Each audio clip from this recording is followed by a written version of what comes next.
Making mastery learning a reality one day at a time. Jon Bergmann here. We're learning about how to do mastery, and today is the last day of the first week, and I've spent this week working with my students to teach them how to do mastery. So at our school, we typically see our students every other day for 90 minutes, but the first few days of school, we don't do it that way. We saw every student every day, which was nice, but it really compacted time. And today was the first day where we had an opportunity to work with the students for a longer extended period of time, and I found it very effective. So for example, in my chemistry class, there were two main goals. Number one, the goal was to teach my kids about safety.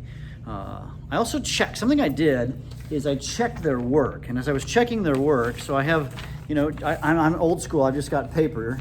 If you're listening to this, I've got a paper with just a grid sheet with their student names on it, which I'm covering up. And I'm checking off which different assignments that they've mastered. So you can look at this first student here, and they haven't done a particular assignment. There's a circle, and so I'm gonna have to circle back to that student and make sure that he gets his work done. He's got some things he needs to do, and I'm actually starting to identify which students are already starting to fall a little behind, but I'm gonna get on their case to make sure that they do that. So that's one of the key things I'm learning, is just to keep up with the students who get behind, and especially because the way that you sort of win the students at the beginning of the class is the way you're gonna get them. The other thing that are keep them, I wanna keep them and learn in this fashion. The other big thing that we did is we watched our first video together. So there were some videos I had them watch at home about how the class operates, a little bit about me, etc. And you can see those in the show notes if you want access to those videos.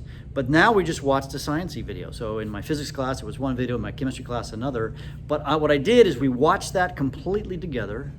I'm having my students use interactive notebooks, so I'm teaching them a very specific way. They've outlined their notebooks and cut things and scissors, all this kind of stuff. So they have a very specific format they're following.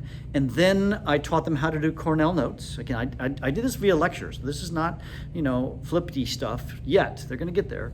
And then we watched the first video together, but I paused the video and I said, all right, what, in a Cornell note system, there's like big ideas, so I'd write down the big idea. I essentially just took notes for them, and then they copied that down. And that's what we did throughout the course of this week. Next week, when I see my students, I'm gonna have them do the exact same thing in class, in my presence. I'm gonna have them watch the videos, the flipped videos, so in class, because I wanna monitor which students are doing a good job interacting with the video content and which students are not, and I need to then, remediate the kids who need the extra help. But I need to identify who those kids are, and again, I'm gonna keep track. All right, I'm old school. I walk around with a clipboard and this piece of paper, and I've got highlighters and stuff like that to keep track of who's what and doing what and when and how, and that makes a big difference in how things work. Again, if you can see this behind me, I've got the leaderboard. Students are moving their markers. I still have a class that hasn't come. They're coming in a few minutes, and they're gonna move their markers across the board, and you can see some students haven't made the complete mark. If you're seeing right here, these are students right here who are a little behind, and these are the vast majority of students who are on target. And so anyways, I think it's important. This week is so critical to teach the students how to learn in this way.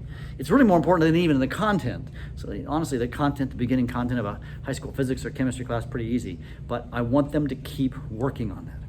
And then one last thing, and in my chemistry class, I've been much more specific. They're younger students. My physics class are older students. And so I taught them how to take notes. We did that for 15 minutes. And then I gave them an experiment and said, ready, set, go. It was an inquiry. They had to design an experiment, and they had to figure it out on their own. And I watched some great things happening. I saw them learning and processing together as teams, put them in teams of 3, I think. And it was awesome to see what work that they did and how well they understood things as time went on. In that case, I really was able to use the 3-part rubric. So if you haven't read some of the stuff that I've been talking about, I have 3 parts. It's a 3-level rubric where there is the I sort of get it, I get it, or I really get it.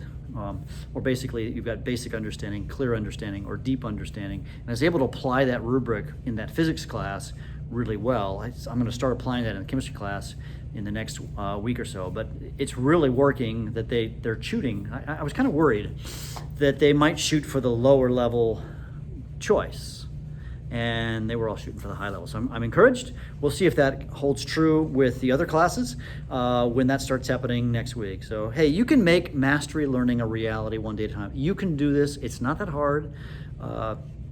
Well, I guess it is hard. Let's be honest. This is hard. It's a lot of work. But boy, I can tell you, it's really. I'm connecting with my students, and I feel like they're connecting with the content so much better. So, I encourage you to make mastery learning a reality, one day at a time. Hey, I encourage you to click subscribe if you're listening to this via podcast, or make a favorite in on YouTube if you're watching on YouTube. We'll catch you later. Jon Bergmann out.